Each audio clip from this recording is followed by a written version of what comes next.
Welcome back to Daily Connections.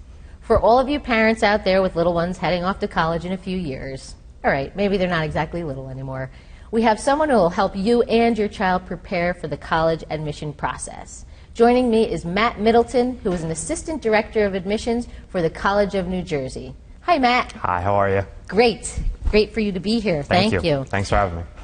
So, talk to me about college.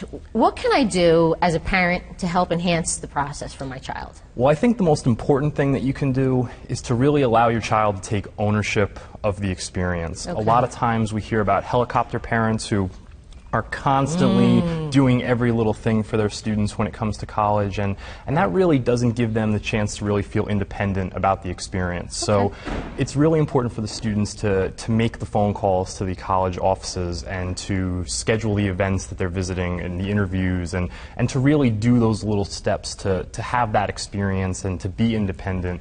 And also, I think it really enhances the student's chances of being admitted because they're making that effort. I always love to hear from a student rather than from a parent calling on behalf of that student. You do? You like hearing? Absolutely. I love those tips because that also gives responsibility to my child. Definitely. As they're heading into college to start taking things on themselves. Absolutely. And it's certainly not that the parents aren't involved in the process because, of course, they have to be involved in all the decision making and talking about what kind of school the student wants to be looking at when they're applying, when they're visiting. But the most important thing is that that student themselves really does do most of the work. The work themselves and taking Absolutely. charge on their own, because once they're in college, that's what they're going to be doing. Exactly. It's a perfect segue into the college experience. Right. Which leads me to my next question. What criteria can the parents and children, go by when choosing a college? Well, there's lots of obvious things that students and parents should be talking about. Distance from home is a big one. Huge. The kind of campus environment, what location are they looking for? Urban versus rural versus suburban. How big the school is. Do they want to go to a massive institution where the classes are going to be really huge, or do they want to go to a smaller, more intimate kind of environment? Cost, of course, is a big one. Factor. But I really think a couple of things that they shouldn't worry about so much, one of which is what programs the school offers. A lot of times students focus on they must have this major. Right. Half of all college students switch their major at some point, so don't only pick a school because they have that program. That's a really good tip. And the other one, and this is a big one for parents, is don't get too hung up on the name of the school. A lot of times parents worry about that sticker on the back seat of their car or on the back window of their car. And that's not something they need to focus on. Find the right fit. I think the best question that a parent can ask or a student can ask when they go to a college visit is, what is the retention rate of your students? How many of your students are coming back to the school for the following year? Because that summarizes everything. Academic, residential experience, social experience, and that, even if you've never heard of the school, if the retention rate is high, that's probably a pretty good institution for those students. Is there a percentage of the retention rate that I'm looking for? Well, the national average is about 70%, which isn't terrible, but if you can find a school that's in the high 80s or 90s, that school, for those students, is really doing something well. And it really is all about fit. What's the best fit for each student? There is no perfect school out there for everyone. Right. You could have a child that wants certain things versus another that wants something entirely different. And that's why it's so important to visit the institution, because a lot of times the child thinks they know what they want, and then they actually get to the campus, and it's not exactly completely different. That's my next question. Completely different. Is that a key then? Pretty much. The visit is the key to the experience. I mean, online you can find a lot of information. You can do virtual tours. You can do online chats where you can talk to current students and admissions counselors like myself. But visiting the campus makes or breaks the experience. Until you step foot on a campus, you won't know whether or not you're going to really fit in there.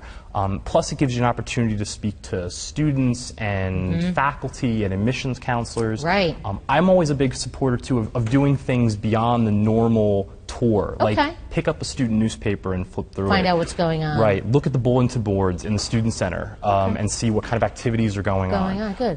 I also think you should, there's going to be official tour guides and people who are supposed to be showing you about the school. Go up to random people on the sidewalk. Off of that. Absolutely. How do you like it here? Right. Might be a little mortifying for the student when mom or dad runs off and starts pulling strangers, off the sidewalk, but that really does make a big difference. And that's going to give you the information of people that are really going there. Absolutely. And the people who are giving the tours, I mean, they're usually very honest, and they wouldn't be doing that job if they didn't love the institution. Right. Absolutely. But if you can also get some different ideas and different experiences, find out what they don't like about the school, find out what they wish was different. I mean, that's another good point. Exactly. Those are questions that you should always be thinking about. And is that something I'm willing to live with, the things that may not be so good? Absolutely. So all right. those are big issues on a visit. Great. Now talk to me about the deadlines. How about deadlines? When do I need to get all my paperwork in? What do I do? When do I start? Sure. Well, the best time to start really is the summer or the spring of the student's junior year in high school. Okay. In terms of getting the visits scheduled, most schools will have visits for the students for juniors in the spring or in the summer. Okay. And that's at least a way to get the ball rolling and to see what kinds of institutions a student's going to be interested in applying for. Got it. The applications themselves, the deadlines are generally in January, February, or March. March is almost the latest that you'd ever see an application deadline. But what a lot of schools have are different deadlines for different things. Some schools might have a scholarship priority deadline where they'll, if you want to be considered for scholarships, you need to get your application in by a certain date. Got it. Other schools will have different deadlines for financial aid. Some schools work on what's called rolling admissions. TCNJ, where I work, is like that, where the earlier you get your application in, the sooner you will hear back from the school. Which is good for the student as well, absolutely. To know if I'm in or I'm not. Get it out of the way nice and early. So for some students, it's to their advantage to apply earlier. They'll hear much faster. So great. Now, any tips on helping out with the application? Because that's the hard part. Sure. Well, there's certain things on the application that are kind of out of parent and student control at this point. I mean, most colleges are looking at the same kind of things. We're looking at the transcript of the student from their high school, courses they've taken, grades, SATs, certainly. We look at their activities, their involvement, what they're passionate about in their high school and outside of school. So those are great things to have extracurricular activities and the groups and things. That's a great thing to help with admission. That's a huge part of the process for any college. Things that students can start thinking about when they're juniors, though, are things like their recommendations and their essay. Recommendations, they can start. What I was just going to ask you. They can start reaching out and asking, teachers and other people. Had good relationships with, right? Not parents or grandparents. Right. You'd think that sounds like a no-brainer. Sounds like a no-brainer, but you'd be surprised how many grandparent letters we get every year. I always say that unless your grandparent or parent has their name on a building on the campus, probably not necessary to have them send a letter. But find someone who can really speak persuasively about you, not just your favorite teacher in school, but a teacher who can really talk about what you've done in the classroom. And it's a good idea to get a recommendation from someone outside the classroom, a coach or an advisor to a club. Someone who can really speak on what you've done. Absolutely. And what you can contribute.